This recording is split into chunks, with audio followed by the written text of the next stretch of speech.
भारत विरोधी ताकतें लगातार मणिपुर को जलाने में जुटी हुई हैं। मणिपुर में एक बेहद ही खतरनाक खेल चल रहा है। इस खेल में कई देश शामिल हैं। अभी तक आपने सुना होगा कि मणिपुर में कुकी और मैतेई समुदाय के लोग आरक्षण को लेकर लड़ रहे हैं।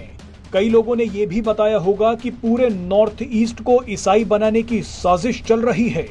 ये दोनों ही कारण काफी हद तक सही हैं, लेकिन मणिपुर हिंसा की असली वजह कुछ और है। आज हम आपको इस वीडियो में बेहद ही आसान भाषा में बताएंगे कि मणिपुर क्यों जल रहा है। बताया जा रहा है कि मणिपुर में हो रहे खून खराबे के पीछे ड्रग्स का एक कुख्यात गोल्डन ट्रायंगल है।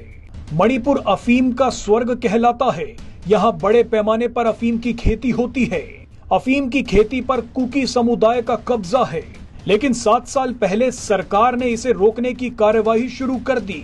तभी से कुकी समुदाय के लोग नाराज चल रहे हैं। ड्रग्स की तस्करी पर असर पड़ने की वजह से कुकी समुदाय का रुतबा घट रहा है। इसी बीच मणिपुर हाईकोर्ट ने मैतेई समुदाय के पक्ष में एक आदेश भी जारी कर दिया। मैतेई समुदाय को अनुसूचित जनजाति का दर्जा देने की बात कही गई। इसका मतलब ये हुआ कि मैतेई समुदाय के लोग उन इलाकों में भी अब जमीन ले सकते हैं जहां कुकी समुदाय के लोग अफीम का धंधा चला रहे थे। बस इसी के बाद से तनाव खूनी हो गया। अब आपको ड्रग्स के गोल्डन ट्रायंगल के बारे में बताते हैं।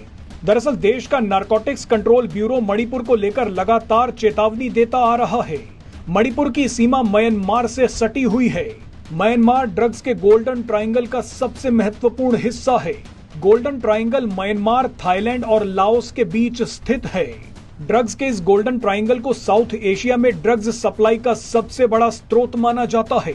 इस ट्रायंगल में ड्रग्स सप्लाई करने के लिए म्यांमार मणिपुर से अच्छी क्वालिटी की अफीम खरीदता है। ये अफीम उसे कुकी समुदाय के लोग बेचते हैं। लेकिन 2018 में बीजेपी सरकार ने मणिपुर में वॉर ऑन ड्रग्स नाम का एक कैंपेन चला दिया।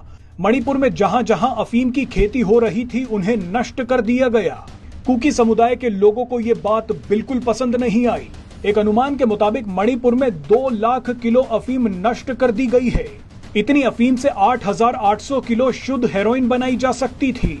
अगर हेरोइन बन जाती और उसे मार्केट में बेचा जाता तो उसकी कीमत 35,000 करोड़ रुपए होती। यानी कुकी समुदाय के लोगों को 35,000 करोड़ रुपए मिल जाते। इतने पैसे तो मणिपुर के बजट के बराबर हैं।